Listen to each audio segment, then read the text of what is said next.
গাইছ আমি এয়া মন্দিৰত আহিছোঁ। আমাৰ মইনাক দেখিছেনে ক'ত বহিছে? তাই পূৰা বন ছিঙিবৰ কাৰণে পূৰা বহি আছে। আৰু এইফালে মই এনেকৈ কাপোৰ পিন্ধি ওলাই আহিছোঁ দেই। আৰু গণেশ বাবা মানে এনেকুৱা অকণমান আজি ধুৱাম বুলি ভাবিছোঁ। এই বাবা মন্দিৰ, গণেশৰ মন্দিৰ মূৰ্তি ভাল লাগে, বহুত দিন হ'ল অহা নাই। এইফালে আমাৰ মামী ছোৱালী তাইও আহিছে লগতে। আৰু এইফালে ছাগলী আছে দেই, মাহ প্ৰসাদ। এই চু চু চু চু চু চু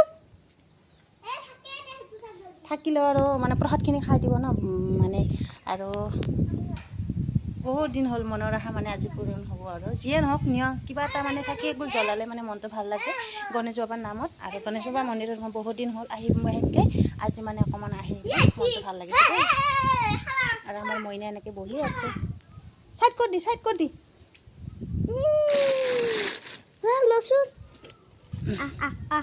এইফালে ছাগলীজনী এইখিনি তাই ইয়াতে থাকে বোলে। ছাগলীটো তাৰমানে কলপাত পাই কিনে খাব আহিছে। খেদি দে মই খেদি দে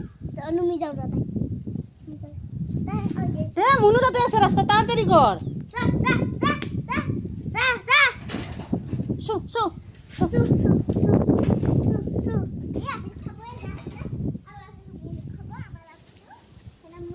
এইফালে তাই বেচেৰি দুজনী ইয়াতে মই হেৰি কৰি থৈ দিছোঁ।